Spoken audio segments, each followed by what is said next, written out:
When you hit the first one, the deep ball, what sort of message do you think that sent in terms of how aggressive you're going to be, and how disappointed are you that it didn't kind of spark?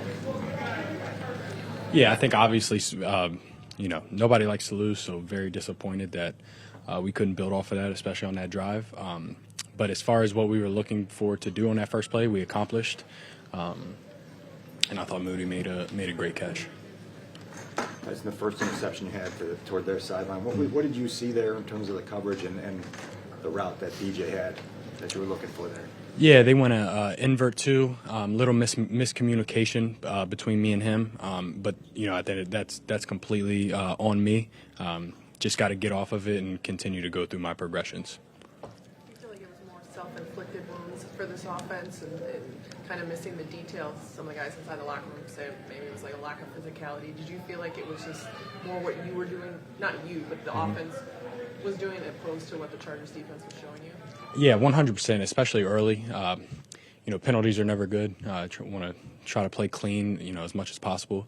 And then, besides that, I can't make it worse. So gotta, no bad plays, just neutral plays or good plays. So I gotta take that into next week and continue to, get ready and continue to get ready and do a better job taking care of the ball.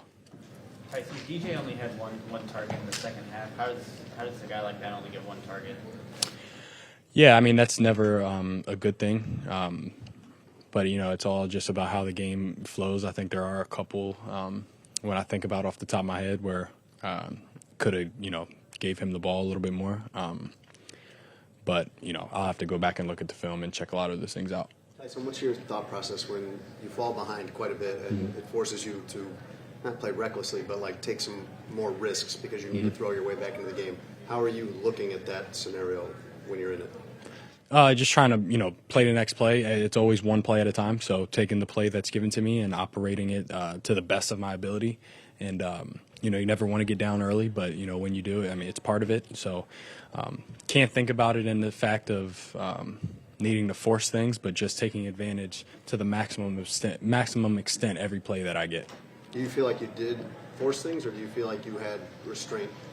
I feel like it was a mix. I feel like I did. I feel like there were a lot of plays where I'm getting through my reads and making the correct throws, and then I think there are a couple where I haven't watched the film yet, but thinking off the top of my head where I did maybe force the issue a little bit.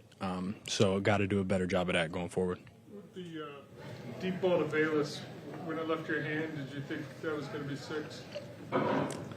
Yeah, I felt good about it, but always gonna trust the guys that are out there. I got full faith in Bayless. I've seen him make plays like that a million times. So if that happens again next week and the week after that, still gonna make it a point to get him the ball. Were you surprised Mac ran with you on that play where it looked like Darnell was going to throw it? No, I think that he's one of the greatest. When you think about players in this league. So high IQ, and, it's a good thing he did, or that would have been a touchdown. It looked like he blanketed you, like he didn't give you an inch on that. Is that Say it again? It looked like he didn't give you any space at all, like he was right on it.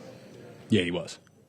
Do you think you'll learn more from last week's game or this week's game? Or from Last win or week's game. loss? I don't know.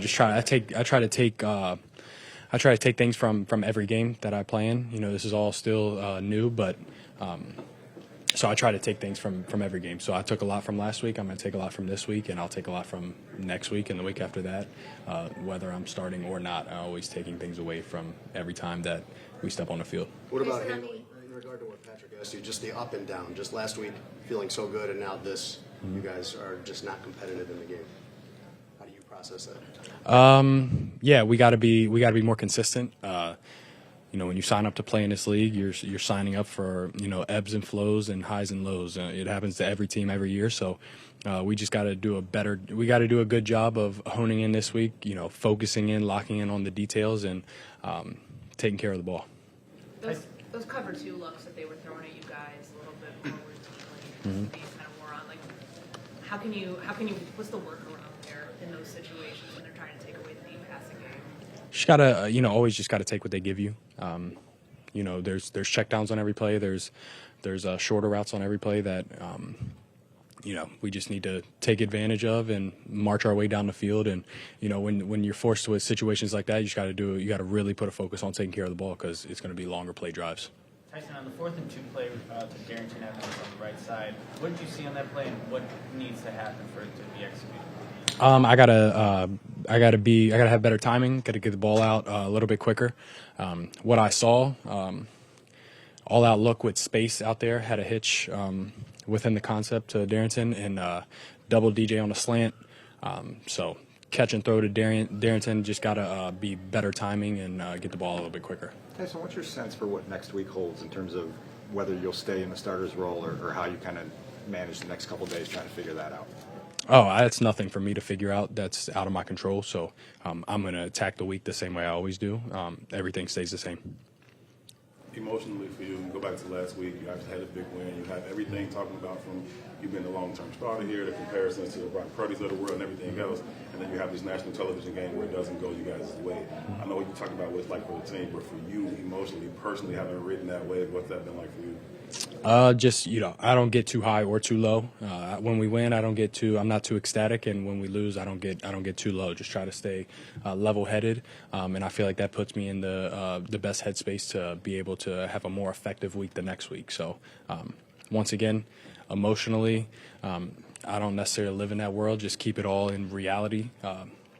Get better at what we need to get better at, and build on the things that we are doing good in order to give ourselves the best chance going forward. How would you define what you personally need to get better at? I'll say it again. It's a mirror. I'll be a mirror when it goes bad, and a window when it goes good. I got to do a better job taking care of the ball, and that's about the extent of it. That's about the extent of it. Thanks, guys. Thank you.